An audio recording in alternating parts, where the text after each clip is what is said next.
Rusia mengklaim telah menembak jatuh 5 jet tempur Ukraina. Hal tersebut disampaikan oleh juru bicara Kementerian Pertahanan Letnan Jenderal Igor Konasenkov.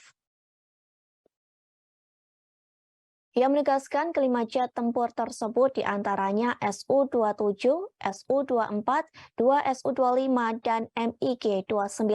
Konasenkov pun membeberkan lokasi penembakan jet tempur Ukraina. Pesawat Rusia berhasil menjatuhkan Su-27 dan Su-24 milik Ukraina di wilayah Kharkiv.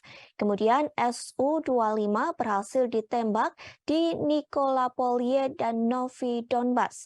Lalu MiG-25 Ukraina berhasil ditembak di Republik Rakyat Donetsk. Kementerian Pertahanan Rusia tidak menyebutkan jet tempur mana yang digunakan dalam misi menjatuhkan jet Ukraina.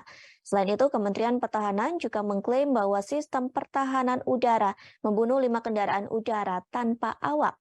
Drone tersebut ditembak jatuh di pemukiman Patalokovka, Gesenkovka, Kuzmino, Kremenaya, dan Pisenoseye dari Republik Rakyat Donetsk. Jika pernyataan Kementerian Pertahanan Rusia benar, kehilangan 5 pesawat dalam 1 hari akan sangat buruk bagi Angkatan Udara Ukraina yang kekurangan peralatan. Diketahui MiG-29 Ukraina terlihat jelas terlibat dalam membantu Ukraina melawan pertahanan Rusia.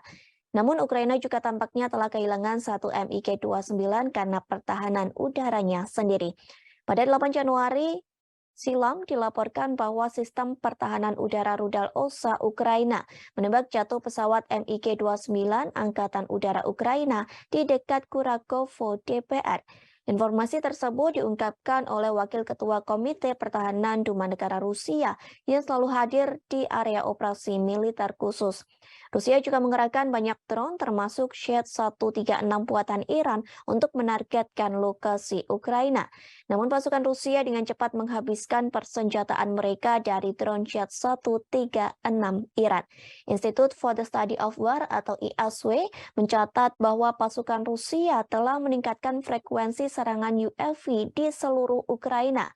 Kremlin ingin terus menyerang infrastruktur vital negara tanpa harus khawatir kehabisan rudal. Dalam beberapa bulan terakhir, kampanye perang Moskow semakin menampilkan serangan pesawat tak berawak Shed, di mana militer Rusia mengganti nama drone Shed tersebut menjadi pesawat tak berawak Geran 2.